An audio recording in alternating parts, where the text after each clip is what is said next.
that United and Tottenham look like they're sort of 70-80% there for what would be a blockbuster of a Europa League final.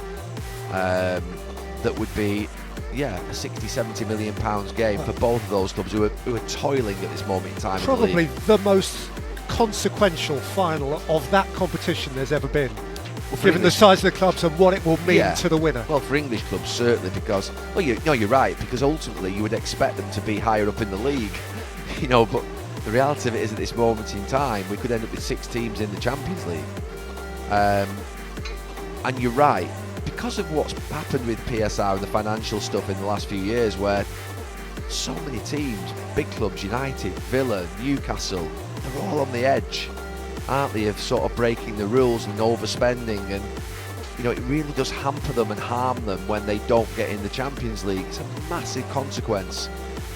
So you're going to have some nervous boardrooms in the next few weeks, and managers, because the success of a manager will depend upon the investment in the squad and good recruitment. And if you can't recruit because if you can only half recruit, if you've got a budget of 50-60 million versus a budget of 120, you're going to have a lot better chance as a coach and a manager and a group of players to be successful next season. So for Villa, for Forest, for Chelsea, for Manchester United and Tottenham, and obviously Newcastle as well, and the teams that aren't quite sort of secure yet, it's big, it's really big. I'm not quite sure it's right that football is like that we are sort of at this moment in time, relegations sorted, the titles sorted, and we've got what would be games for money. That is it. It's games for money, and that's what's at stake in this next year. There's no trophy at stake in the Champions League places that we're talking about. There is obviously for Tottenham and Manchester United, but it's sad. No one talks about winning the Europa League to lift the trophy and get a medal around the neck. They talk about it from a point of view of its qualification for the Champions League. It gets you £80 million. It's almost like a competition has been dismissed because of its prize. But that's the old UEFA Cup. That's a big competition. That was a hell of a competition back in the day. That was something that meant something. But it's now been put to a point whereby the sort of main sort of marketing sell of the Europa League is you get a Champions League spot. Well, what about the trophy? What about the medal around the neck?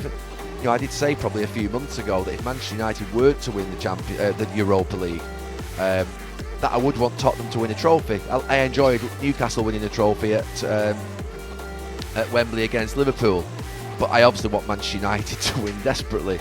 But it looks like that's going to be a hell of a final. I mean, obviously both teams have to finish their jobs off in midweek, and they have been known to let themselves down this season, so you'd think that both of them will complete the job. Gary Neville did not hold back in his fierce criticism of Manchester United following their shocking 4-3 defeat to Brentford on May 4, 2025. The result left fans curious and pundits stunned, but for Neville, it was just another reminder of how far the club has declined. Speaking after the match, the former United captain labelled the performance as embarrassing, shambolic, and completely unacceptable, questioning the mentality and direction of the team under current manager Ruben Amorim. United's lineup on the day was the youngest the club had ever fielded in the Premier League, with several key players rested ahead of the second leg of their Europa League semi-final. While the decision to rotate may have been understandable given the tight fixture schedule, Neville was quick to point out that wearing the Manchester United shirt comes with expectations. For him, the level of commitment and fight on the pitch was simply not there. He criticized the lack of leadership, organization, and desire, especially in the way Brentford were allowed to dominate large portions of the match. Brentford took a commanding 4-1 lead with goals from Kevin Shade, Mikkel Damsgaard, and Jon Wissa, as United's defense crumbled repeatedly. Despite a late rally from United through Mason Mount, Alejandro Garnacho, and Amad Diallo, it was too little, too late. Neville was visibly frustrated by the manner in which the goals were conceded, pointing out that Brentford capitalized on poor marking, weak aerial defending, and an overall lack of intensity from the visitors. He emphasized that such basic errors are inexcusable at this level and suggested that the team looked completely lost. Beyond the individual errors, Neville's strongest comments were aimed at the overall state of the club.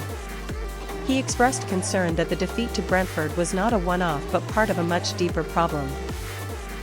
With Manchester United languishing in 15th place and having lost 16 league matches this season, he argued that the club's issues go far beyond the touchline. He questioned whether the players truly understand the weight of the shirt they're wearing and warned that unless serious changes are made, the club could continue to spiral. One of the few bright spots on the day was the debut of 17-year-old Cheeto Obi Martin, who made history by becoming the youngest player to start a Premier League match for Manchester United. However, even this was a point of concern for Neville. He praised the youngster's potential but warned that throwing academy players into such high-pressure matches without the right support system could be damaging. He stressed that talents like Obi Martin should be nurtured within a strong, stable team, something United currently lacks.